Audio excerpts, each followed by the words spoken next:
প্রথম সূত্র limit x tends to A third bracket F of x G of x.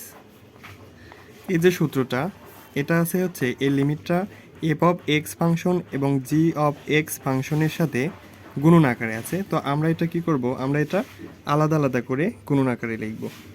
Limit x tends to a f of x গুণন limit x tends to a g of x.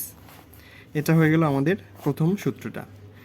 এরপরে ভাগ আকারে, এটা হচ্ছে তোমার গুণন আকারের একটা সূত্র। এরপরে লিমিট দিয়ে যদি ভাগ আকারে কোনো সূত্র থাকে সেটা এভাবে আমরা লিখতে পারি, limit x tends to a f of x G of x.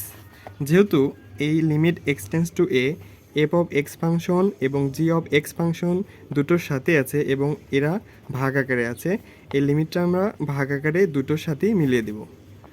যেমন limit x tends to a f of x এবং limit x tends to a g of x, এভাবে আমরা লিখতে পারি। এরপরে আমাদের আরেকটা সূত্র আছে, limit theta to 0 sine theta divided by theta সমান 1, এরকম সূত্র আছে। এরকম সূত্র আছে হচ্ছে দুইটা, একটা আছে হচ্ছে সাইনের সূত্র আর একটা আছে হচ্ছে টেনের সূত্র। তো আমরা লিখতে পারি limit theta to 0 sine theta divided by theta সমান হচ্ছে 1। এই থিটাটাই যদি আমরা উপরে দিই তাহলে এই মানটা একই রকম হয়।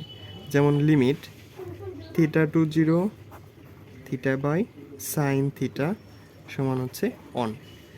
আবার ট্যানের ক্ষেত্রেও একই রকম, ট্যানের ক্ষেত্রেও একই রকম আমরা লিখতে পারি limit theta to 0 tan theta divided by theta সমান 1।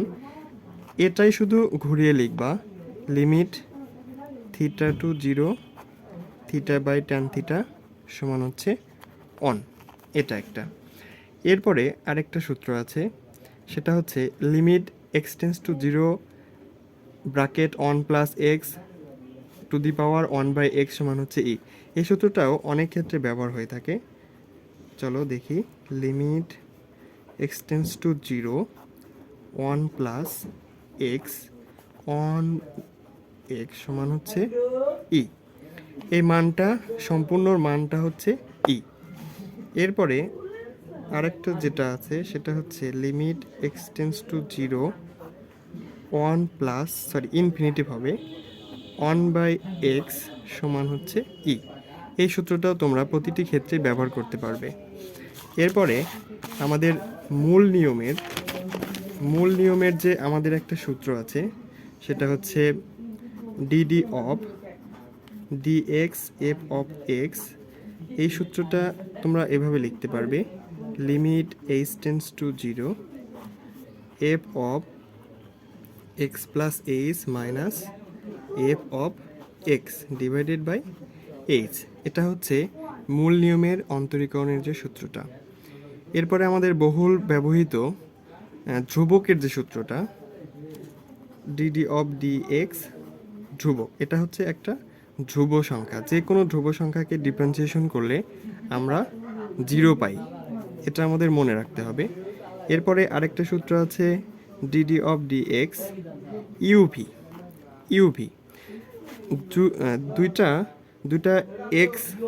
দুইটা এক্সকে আমরা একটাকে ইউ চিন্তা করব এবং আরেকটাকে ভি চিন্তা করব। সেটা হচ্ছে এভাবে, এই সূত্রটা আমরা লিখতে পারি, প্রথমে আমরা ভিটা স্থির রাখব, এরপরে সূত্রতে বিশাল তো এখানে এটা হচ্ছে ইউভি সূত্র।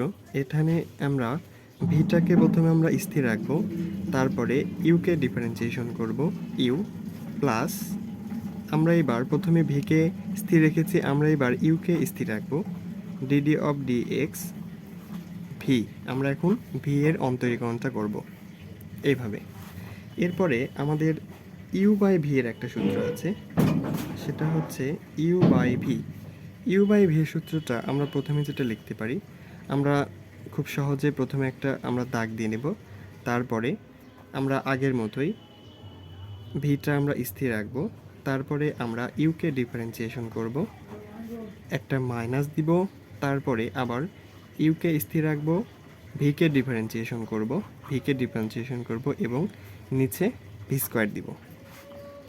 তারপরে আমরা আরেকটা সূত্র আমাদের খুবই প্রয়োজনীয় সূত্র, সেটা হচ্ছে ডিডি অফ ডি এক্স এর পাওয়ার এন। আমরা কি করব, প্রথমে আগে এই পাওয়ারটাকে সামনে নিয়ে আসবো, তারপরে এক্স দিব এবং তারপরে পাওয়ার থেকে এক বিয়োগ দিয়ে দিব। তো বন্ধুরা, আজ এ পর্যন্তই। অন্তরীকরণের আরও অনেক সূত্র নিয়ে আমরা পরবর্তী ক্লাসে আলোচনা করব। সবাইকে খোদা হাফেজ।